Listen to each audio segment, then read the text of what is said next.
I never thought I'd be writing this, but I need to get this off my chest because I feel like I'm losing my mind. My whole world just fell apart 3 days ago, and I don't know if I'm overreacting or if what I did was justified. I'm Sarah, 34, married to David for 12 years. We have a 10-year-old daughter, Emma, who's basically my entire world. I work as a nurse at Denver General, and David's in corporate sales. Up until last week, I thought we had a solid marriage. Sure, we'd hit some rough patches like any couple, but nothing that felt insurmountable. The thing is, David started traveling a lot more about 6 months ago. New territory, bigger clients, better commissions. At least that's what he told me. I was actually proud of him for stepping up his game. We could use the extra money, and he seemed more confident, more energetic when he came back from these trips. I should have seen the red flags. But hindsight is 20/20, right? My best friend Jessica has been in my life for 8 years. We met at a playground when our daughters were toddlers, and we just clicked instantly. She's been through a lot. Messy divorce 3 years ago, struggled with depression, the whole 9 yards. I was there for her through all of it. Helped her move, listened to her cry about her ex-husband's infidelity. The irony isn't lost on me now. Last Tuesday was one of those brutal 12-hour shifts at the hospital.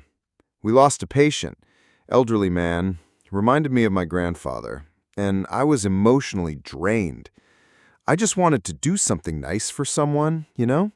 So I stopped by the grocery store, picked up ingredients for Jessica's favorite lemon bars. She'd been weird lately. Canceling our coffee dates, giving short responses to texts, but I figured she was just going through another rough patch. I decided to surprise her. I had a spare key to her place. We'd exchanged keys years ago for emergencies. The plan was simple. Sneak in, leave the lemon bars with a sweet note, maybe brighten her day without making a big deal about it. Her house is in this quiet subdivision about 15 minutes from mine. As I pulled into her driveway, my heart literally stopped. There, parked in her garage like it belonged there, was David's silver Honda Accord, the same car that was supposed to be in Portland with him for a 3-day sales conference. I sat in my car for what felt like an eternity, staring at that license plate I knew by heart. My hands were shaking so hard I could barely turn off the engine. There had to be an explanation. Maybe his conference got canceled. Maybe he'd stopped by to help Jessica with something and hadn't told me yet. Maybe I was seeing things because I was exhausted from work. But deep down, in that place where women's intuition lives, I already knew. I walked around to the back of the house on autopilot. My hands fumbled with Jessica's spare key, and I let myself in through the kitchen door. The house was quiet, except for the sound of the TV in the living room. I could hear voices. David's laugh, that specific chuckle he does when he's relaxed and happy. I crept toward the living room, my heart pounding so loud I was sure they'd hear it. And then I saw them. David was on Jessica's couch, his arm around her shoulders. She was curled into him, wearing one of those silky pajama sets she'd bought during her rediscovering myself phase after her divorce. They were watching some romantic comedy, sharing a bowl of popcorn like it was the most natural thing in the world. I must have made a sound, a gasp maybe, or dropped my keys, but they both turned toward the kitchen doorway where I was standing. The look on David's face will haunt me forever. Pure terror, followed by this pathetic attempt at innocence, like he could still talk his way out of this. "Sarah?" Jessica whispered, and she started crying immediately. Not the kind of crying you do when you're caught doing something you regret, the kind you do when you're caught doing something you knew was wrong but did anyway. "You're supposed to be in Portland," I said to David. My voice sounded weird, like it was coming from somewhere else. He stood up fast, running his hands through his hair. "Honey, I can explain. This isn't what it looks like." But it was exactly what it looked like, wasn't it? "How long?" I asked, surprised by how steady my voice sounded when everything inside me was screaming. Jessica was sobbing now, mascara running down her cheeks. "Sarah, please, we never meant for this to happen. We tried to stop it. I swear we did." "How long?" I repeated, looking directly at David. He couldn't meet my eyes. "3 months," he whispered. 3 months.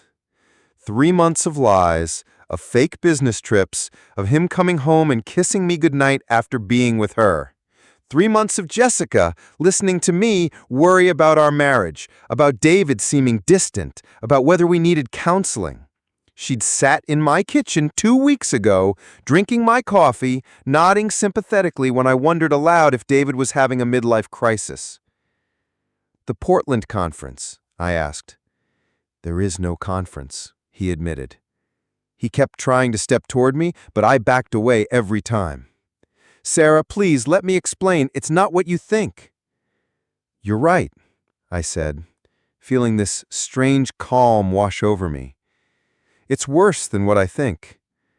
Because it's not just my husband cheating on me, it's my best friend betraying me while I was worried sick about both of you." I turned to Jessica, who was still crying on her couch. "All those times you canceled our plans, all those short texts, you were with my husband. I'm so sorry," she kept saying. "I'm so sorry." "No, you're not," I said, and the clarity of that statement surprised me. "You're sorry you got caught. If you were actually sorry, you would have stopped." David started talking fast, the way he does when he's trying to close a difficult sale. "Sarah, our marriage has been struggling. You know it has. We barely talk anymore. We're like roommates. Jessica and I, we connected. We understand each other. But I never stopped loving you. I never wanted to hurt you." "You're absolutely right," I said. "We have been like roommates.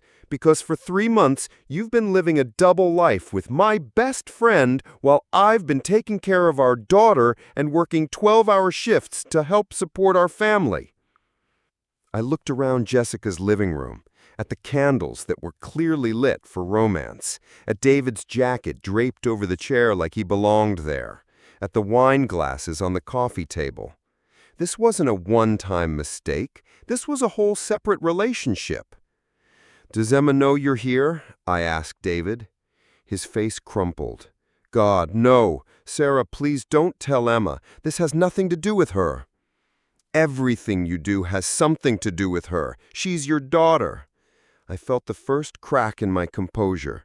"She's been asking me why you've been so distracted lately, why you don't help with her homework anymore, why you leave the room when she wants to show you something." I pulled out my phone and took a picture of them both, still in their cozy setup on the couch. David started to protest, but I caught him off. "I'm going home now. Don't follow me. Don't call me tonight. I need to figure out how to tell our 10-year-old daughter that her father is a liar and her mother's best friend is a backstabber." Jessica finally spoke up. "Sarah, please don't punish Emma for our mistakes. She loves her father." "You don't get to have an opinion about Emma anymore. You lost that right when you decided to sleep with her father." I walked out of that house on unsteady legs, got in my car, and drove. I didn't go home immediately. I couldn't face Emma yet with my mascara streaked and my hands still shaking. Instead, I drove to the parking lot of a 24-hour diner and sat there for 2 hours, calling my sister and sobbing into the phone. When I finally got home, Emma was at the kitchen table doing homework. She looked up with that bright smile that always melts my heart. "Mom, you're late. I saved you some of the casserole from last night." I tried to smile back, but she knows me too well. "Mom, are you okay? You look like you've been crying." "Just a hard day at work, sweetheart," I lied, kissing the top of my head. "Why don't you finish your homework and then we can watch a movie?" She nodded, but I could see the worry in her eyes. Kids always know when something's wrong, even when we try to protect them. David came home around 11, trying to act normal. He kissed my forehead like he always does, asked about my day, made small talk about Emma's school project. I played along because Emma was still awake, but inside I was screaming. After Emma went to bed, I sat on our couch, the same couch where we used to watch movies together, where we had planned our future, where he'd held me when my dad died, and waited. David was in the shower, probably washing off Jessica's perfume, and I used that time to make a decision that would change everything. I called a 24-hour locksmith. By the time David came out of the bathroom in his pajamas, ready to slip into bed beside me like nothing had happened, I was sitting at the kitchen table with my laptop open, researching divorce attorneys. "Sarah, are you coming to bed?" His voice was tentative. "I changed the locks," I said, without looking up from my screen. "Your things are in garbage bags by the front door." The silence that followed was deafening. I could feel him standing there, processing what I'd said, probably trying to figure out his next move. "Sarah, please, can we talk about this like adults?" I finally looked at him, really looked at him. This man I'd loved for 12 years, who I'd built a life with, who I'd trusted completely. Adults don't sneak around for 3 months having affairs with their spouse's best friend. He flinched. "It wasn't supposed to happen," he said, sitting down across from me. "Jessica was going through a rough time after her divorce, remember? She needed someone to talk to. I was just trying to be a friend."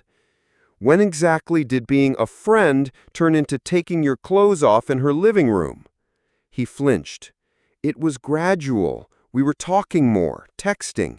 She understood things about me that maybe you don't understand anymore." "Such as?" "The pressure I'm under at work, the way I feel like I'm failing as a provider.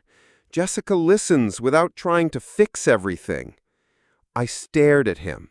"So this is my fault?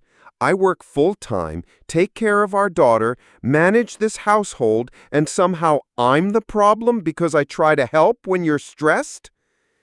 "That's not what I meant." "Then what did you mean, David? Because it sounds like you're saying you drove me into another woman's arms." He ran his hands through his hair, that gesture I used to find endearing. "Our marriage has been on autopilot for years. We don't connect anymore. We don't talk about real things. We don't talk about real things because you've been living a lie for 3 months." My voice was getting louder, and I forced myself to whisper. "Emma doesn't need to hear this." "Emma," he said, and his voice broke. "Sarah, please think about Emma. She needs both her parents. She needs stability. She needs parents who respect each other and show her what a healthy relationship looks like. What we have isn't healthy. What you and Jessica have isn't healthy. It's selfish and destructive." David started crying then. Actually crying, which I'd only seen him do twice in our entire relationship, when Emma was born and when his mother died. "I don't want to lose my family," he sobbed. "I made a terrible mistake. Jessica doesn't mean anything to me, not really. It was just an escape." "An escape from what? From me? From Emma? From the life we built together?" "From feeling like a failure," he whispered. "Jessica makes me feel like I'm enough, like I'm successful and interesting and desired." I felt something inside me harden at those words. "I spent 12 years making you feel desired, David.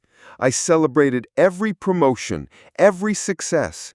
I supported you through career changes and family drama and your father's drinking problem. If that wasn't enough, then nothing I do will ever be enough." "That's not true." "It is true. And now I know that while I was loving you unconditionally, you were out there looking for something better." "Jessica isn't better than you. Then why are you with her?" He didn't have an answer for that. The next morning was awful. Emma came down for breakfast, chattering about her upcoming school science fair, and David was gone. She kept asking where Daddy was, why his car wasn't in the driveway, why there were garbage bags by the front door. I made her pancakes, her favorite, and tried to figure out how to explain that her world was about to change forever. How do you tell a 10-year-old that sometimes people who love each other still hurt each other so badly that they can't live together anymore? Mom, you're crying into the pancake batter, Emma said softly. I wiped my eyes with the back of my hand. Sorry, sweetheart, just got some flour in my eyes. She's too smart for that excuse, but she didn't push. Instead, she came over and hugged me around the waist, this fierce little hug that almost broke me completely. Whatever's wrong, we'll figure it out together, okay, Mom? That's when I knew I'd made the right decision. Emma deserved better than parents who were just going through the motions, better than a father who saw his family as something to escape from, better than watching her mother slowly lose herself trying to hold together something that was already broken. 3 days later, Emma found out the truth anyway. I was on the phone with my sister, thinking Emma was upstairs doing homework, when she came down for a glass of water. She heard me say David and Jessica and affair and divorce lawyer. The look on her face when she realized what those words meant together will haunt me forever. Mom? Her voice was so small, so confused. Did Daddy cheat on you with Jessica? I hung up on my sister mid-sentence and pulled Emma into my arms. She was trembling, and I realized that no matter how carefully I'd planned to tell her, there was no gentle way to shatter a child's sense of security. Yes, baby, he did. She didn't cry at first. She just sat there, processing, her little mind trying to make sense of something that didn't make sense to me either. Is that why he didn't come home last night? Yes. Is that why Jessica hasn't come over in weeks? Yes. Then the questions started pouring out. Were we getting divorced? Where would we live? Would she still see Daddy? Was it her fault? That last question broke my heart because kids always think adult problems are somehow their responsibility. Emma, listen to me, I said, holding her face in my hands. None of this is your fault, not one single bit of it. Daddy and I made choices that hurt our marriage, but you are the best thing that ever happened to both of us. You are loved completely and totally, and that will never change. She cried then, big gulping sobs that shook her whole body. We sat on the kitchen floor together, and I let her cry as long as she needed to. When David came by that evening to get more of his things, Emma refused to come downstairs. She locked herself in her room and wouldn't speak to him through the door, no matter how much he pleaded. I could hear him crying in the hallway, begging her to let him explain, promising he would fix everything. But some things can't be fixed with promises. The next 2 weeks were a blur of lawyer consultations, paperwork, and trying to maintain some sense of normalcy for Emma. I'd taken off work, using up vacation days I'd been saving for a family trip to Disney World that would never happen now. David was staying with Jessica, which felt like another betrayal somehow. Not just that he'd left us, but that he'd gone straight to her, like we were so easily replaceable. He kept calling, texting, showing up at the house with flowers and apologies. He wanted to go to counseling, wanted to work things out, swore he'd never see Jessica again. But every time I looked at him, all I could see was the image of them on her couch, comfortable and intimate in a way that spoke of months of deception. Emma started seeing a therapist, a kind woman named Dr. Martinez who specialized in helping children navigate divorce. Slowly, Emma began to consider the possibility that she might forgive her father someday, maybe even have a relationship with him again. But she made it clear that it would be on her terms, in her time. I still love Daddy, but I don't like him very much right now. I understood that feeling completely. The hardest part was the practical stuff. We couldn't afford the house on my salary alone, and David's support payments wouldn't cover the difference. So we started looking for a smaller place, somewhere we could afford, somewhere that would be ours, and not filled with memories of the life we thought we were building. We found a two-bedroom apartment near my mom's house. It was smaller than what we were used to, but it had big windows and a little balcony where Emma could keep her plants. Most importantly, it felt like a fresh start. The day we moved, Jessica was at the grocery store at the same time as me. It was inevitable in a town this size, but I still wasn't prepared for it. She looked terrible, thinner, hollow-eyed, like she hadn't been sleeping. She approached me in the cereal aisle, and I could see her hand shaking. "Sarah," she said quietly, "please, can we talk?" I kept pushing my cart, but she followed me. "I know you hate me," she continued. "I hate myself. What I did was unforgivable. But I need you to know that I never meant for it to happen. I was lonely and broken, and I made the worst possible choice." I stopped walking and turned to face her. "You were lonely, so you decided to destroy my marriage?" "I was selfish," she whispered. "I was so jealous of what you had, a husband who came home to you every night, a family that was solid and real. I wanted that for myself, and I convinced myself that David was unhappy, that maybe he wanted what I wanted." And what was that? Someone who needed him, someone who made him feel important. I stared at her, this woman who had been my closest friend, who had known all my secrets and fears, who had held my hand through my father's funeral and celebrated with me when Emma took her first steps. "I made him feel important for 12 years, I said quietly. "I built him up, supported his dreams, sacrificed my own ambitions to help him succeed. If that wasn't enough, then the problem wasn't with me." "I know," she said, tears streaming down her face. "I know you were a good wife. I know I destroyed something beautiful because I was too broken to build something beautiful of my own. You destroyed my daughter's sense of security. You destroyed her trust in the adults who were supposed to protect her. That's what I can't forgive." Jessica nodded, understanding that this was the end of our conversation and our friendship. She walked away, and I never saw her again in town. I heard later that she'd moved back to her hometown in Ohio, that things hadn't worked out with David after all.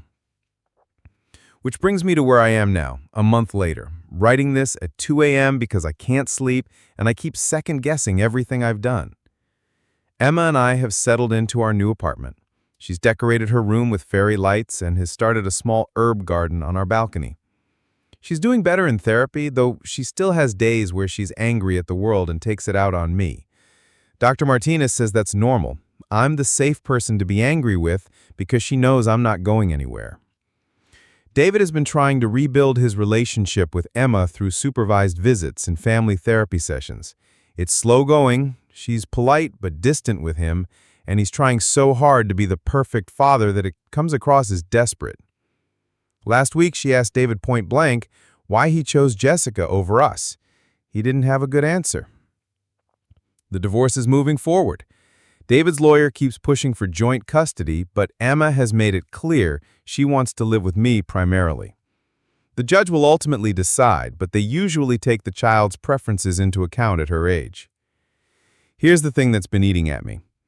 Last week, I met someone. His name is Mark, and he's a pediatrician at the hospital. We've worked together for years, but I never really noticed him before. I was married, focused on my family, living in my own little world. But he asked me to grab coffee after a particularly difficult shift, and I said yes. He knows about my situation. The hospital grapevine is efficient, but he didn't treat me like a broken thing that needed fixing. We talked about books, about travel, about Emma's science fair project, normal things. For 2 hours, I felt like Sarah, the person, not Sarah, the betrayed wife. When he walked me to my car, he asked me if he could take me to dinner sometime. I panicked and said I wasn't ready, that it was too soon, that I needed to focus on Emma. He was understanding. He said he'd wait, that he'd like to be friends in the meantime if that was okay. I've been thinking about that conversation ever since. Part of me wants to say yes, to try to move forward, to show Emma that it's possible to trust again.